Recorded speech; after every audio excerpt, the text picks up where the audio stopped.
नमस्कार, मैं कमर गाजी नव भारत में आपका स्वागत है। आज हमारे साथ हैं गुरुवर अब्दुल भाई बाबा जी। आगामी फरवरी में हाजी मलंग बाबा का उर्स होने वाला है। वहाँ जाने वाले श्रद्धालु जायरीनों को कैसे जाते हैं, क्या समस्या से उनको वहाँ से फेस करना पड़ता है, आइए हम उनसे बात करते हैं। बाबा जी, उर्स को में जो आने वाले श्रद्धालु जायरीनों को जो लाखों लोग आते हैं वहाँ पर दरगाह शरीफ में ज़ियारत के लिए, दर्शन के लिए, लाखों हर जात धर्म के वहाँ पर आते हैं, तो उनको क्या परेशानी और क्या सुविधा है, उस संदर्भ में आपसे हम जानना चाहते हैं। देखिए, सबसे पहले हाजी अब्दुल रहमान मलंग शाह रहमतुल्लाह अलैह का उर्स शरीफ इस साल 2023 जाते हुए जो 24 आएगा, तो फरवरी की 24 तारीख को उर्स शरीफ मनाया जाएगा इंशाअल्लाह। चाँद की 13 तारीख को रात में 11:30-12 बजे के वक्त पालकी शरीफ के अंदर संदल का प्याला रख करके गश्त लगाते हुए सुबह फजर के वक्त मज़ार शरीफ पे चढ़ता है। ये नज़ारा देखने के लिए, उस संदल शरीफ में शामिल होने के लिए लाखों की तादाद में पूरी दुनिया से लोग आते हैं। बहुत सारी दिक्कतों का सामना करते हुए आते हैं।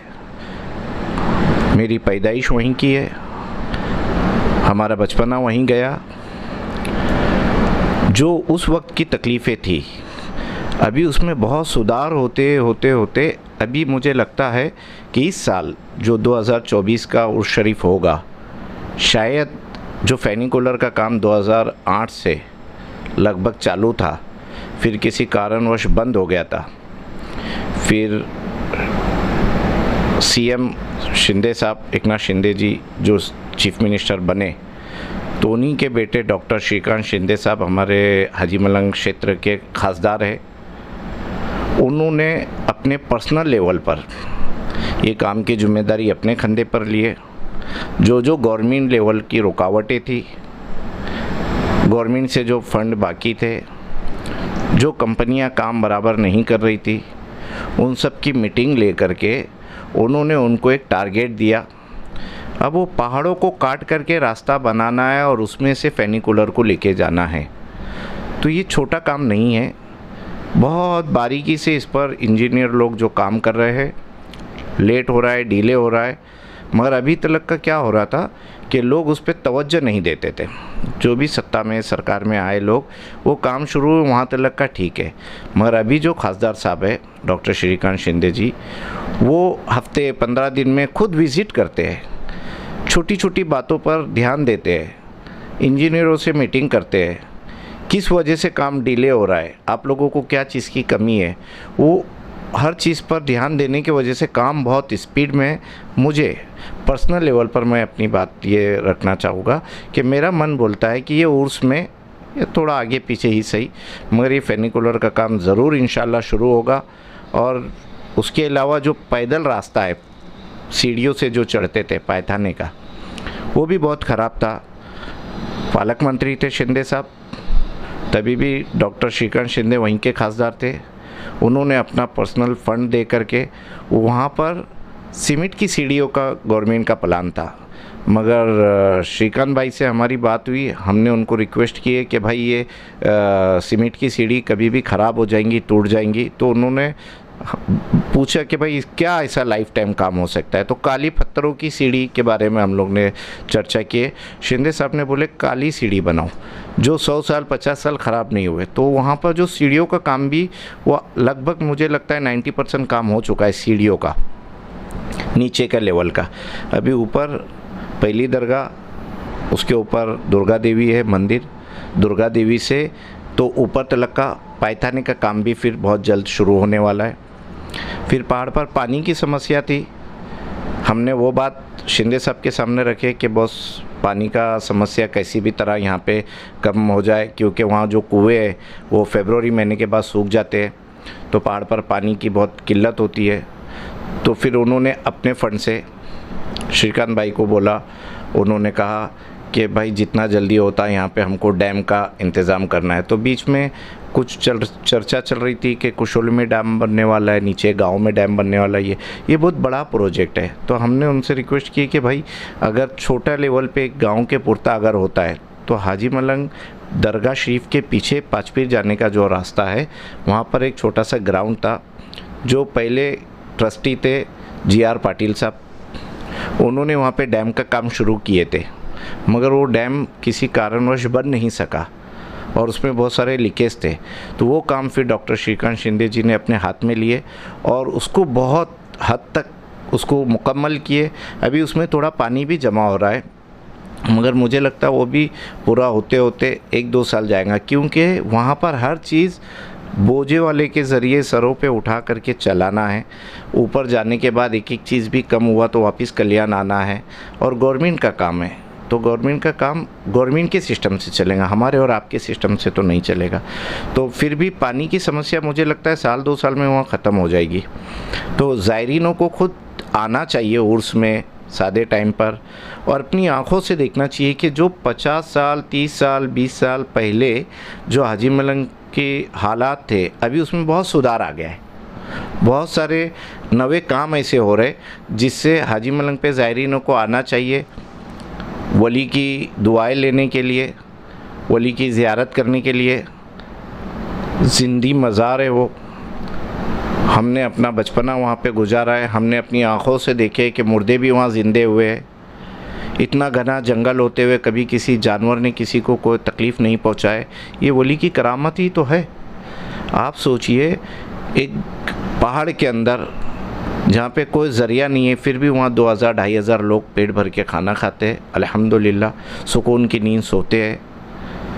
इंसान के अलावा वहाँ के बंदर भी पेट भर के खाना खाते हैं, वहाँ के चरिंद परिंद भी पेट भर के खाना खाते हैं। तो ये एक वली की करामत ही तो है। हमने अपनी आँखों से देखा है कि मुक्का वहाँ पे बोला है, हमने अपने आँखों से देखा है कि मुर्दों को जान आई है, जिनको पैरालिस था वो चढ़ कर के पहाड़ पर आए हैं, जिसके दिलों में सुराग था, डॉक्टर का कहना था कि ये घर की 3 सीढ़ी भी नहीं चढ़ना चाहिए। हार्ट पेशेंट वो हाजी मलंग का 3.5 मील पहाड़ 7-8 किलोमीटर पहाड़ चढ़ करके आता है और उसको कोई तकलीफ़ नहीं होती है। तो ये कल्याण, अंबरनाथ, मुमरा, मुंबई, ये यहाँ से सटा हुआ है हाजी मलंग। आप अपनी छुट्टी मनाने के हिसाब से 2 काम एक साथ हो सकता है। छुट्टी की छुट्टी होती है, एक वली की ज़ियारत हो सकती है, और वहाँ आकर के घूमने के साथ साथ वली की ज़ियारत भी होती है। ज़ियारत के साथ साथ वहाँ का लोगों को क्या परेशानी है, क्या तकलीफ़ है, जब आप अच्छे लोग वहाँ पर आएंगे, वहाँ की तकलीफ़ों को समझेंगे, तो ऊपर लेवल पर आप लोग भी जा कर के बात करेंगे कि पहाड़ पर हम गए थे, ये चीज़ की कमी है, ये चीज़ होना चाहिए, ये चीज़ की कमी है, होना चाहिए। हम लोगों को जितना लगता है कि ज़ायरीनों को क्या चीज़ की कमी है, तो हम लोग उतने लेवल पर करते हैं। जैसे कि अभी हमने डॉक्टर श्रीकांत शिंदे साहब से रिक्वेस्ट की पानी की समस्या को लेके, सीढ़ी की समस्या को लेकर के, फैनिकुलर की समस्या को लेकर के, उस पर काम हो रहा है। बाकी भी बहुत सारी तकलीफ़ें होगी। ज़ायरीन वो आता है नीचे से ऊपर तक तकलीफ़ ही लेकर के आता है। मैं अभी आपके चैनल के माध्यम से डॉक्टर श्रीकांत शिंदे भाई से गुजारिश करूंगा कि एक हाजी मलंग का बस स्टॉप का मसला भी है जो हमेशा कुछ ना कुछ विवाद में रहता है। नीचे बस लगाने का भी नहीं मिलता है, उर्स के टाइम पे बस की किल्लतें होती है, जब ज़ायरीन का वहाँ पे क्राउड आता है तो वो टाइम पे बस बराबर नहीं छोड़ी जाती है। तो उसकी ऊपर थोड़ा तवज्जो देंगे तो वो भी मसला सॉल्व हो जाएगा। बाकी का तो पूरी ज़िंदगी है, वली का आस्थान है, वहाँ पे तकलीफ़ वाले ही लोग आते हैं, अच्छा आदमी क्यों आएगा। बाबा जी, आप मुस्लिम समुदाय से संबंध रखते हैं, आपको गुरुवर लाखों लोग बोलते हैं, लाखों श्रद्धालु आपको गुरुवर कहते हैं, और आपके अनुयायी HMB ग्रुप के नाम रखते हैं, उसमें आपका आशीर्वाद रहता है। तो HMB ग्रुप का डेफिनेशन क्या है? जी भाई, बहुत अच्छा सवाल है ये। देखिए, अल्हम्दुलिल्लाह सुम्मा अल्हम्दुलिल्लाह कि मैं इस्लाम धर्म में हूँ, इस्लाम धर्म को फॉलो करता हूँ, एहसान है उस रब का। मगर मुझे जो गुरुवर्य लगाते हैं, मेरे इस्लाम धर्म के अलावा गैर मुस्लिम लोग मुझे बहुत मानते हैं। ये उनका बड़प्पन है, ये उनका प्यार है, मैं उस लायक नहीं हूँ, फिर भी वो लोग मुझे इज़्ज़त देते हैं। अपने दुख सुख में मुझे याद करते हैं तो वो लोग मुझे गुरु के हिसाब से देखते हैं। अभी मैं गुरु के लायक नहीं हूँ, मैं बहुत छोटा शख्स हूँ। ये उनका नज़रिया है देखने का, बहुत प्यार है उनका, तो मैं उनका तहे दिल से इस चीज़ के लिए शुक्रगुज़ार हूँ। एहसान है उन लोगों का कि वो लोग मुझे इज़्ज़त की नज़र से देखते हैं। और HMB जो है ना, इसकी दो चीज़ें हैं, एक H से हाजी, M से मलंग, B से बाबा। मेरी पैदाइश वहाँ हुई, अल्लाह ताला ने मुझे इल्म अता किया, वहाँ से हज़ारों लाखों लोग थे, किसी और को चुन लेता अल्लाह, मुझे चुना, ये उसका रब का एहसान है। दूसरे हिसाब से मेरे मानने वाले जो गैर मुस्लिम हैं, उसमें हिंदू है, मुस्लिम है, तो हमने HMB जो बनाए हैं, हिंदू मुस्लिम भाईचारा। आप देखे होंगे कि अक्सर गैर मुस्लिम लोग, उनकी शादी है, उनके घर कोई पूजा है, उनके घर कोई गणपति का त्यौहार है, सत्यनारायण की पूजा है, या नवरात्रि है, या ऐसे कोई भी काम है, बच्चे के छोटे से बर्थडे तक क्यों ना हो, मुझे बहुत सम्मान के साथ बुलाते हैं और मैं बेशक जाता हूँ और मैं उनकी रिस्पेक्ट करता हूँ, उनके हर बातों की रिस्पेक्ट करता हूँ।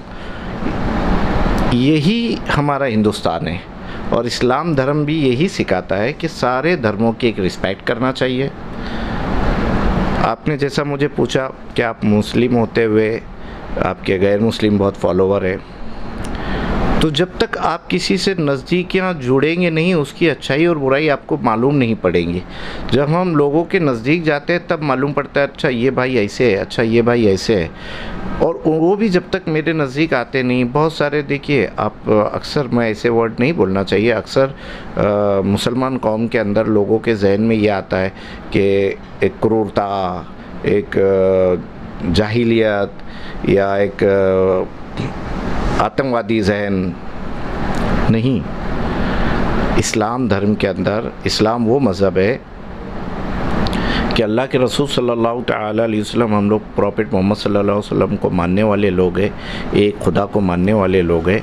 आप सल्लल्लाहु अलैहि वसल्लम का फरमान है कि आप पाँचों वक्त नमाज़ पढ़िए और पाँचों वक्त नमाज़ पढ़ने के लिए वज़ू करिए। मैं एक छोटी सी आपको सिंपल में समझाना चाहता हूँ।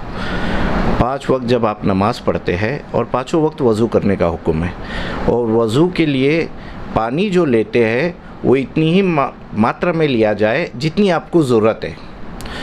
उससे ज़्यादा भी अगर आप पानी इस्तेमाल करते हैं तो कल अल्लाह ताला आपसे उस पानी का भी हिसाब लेगा।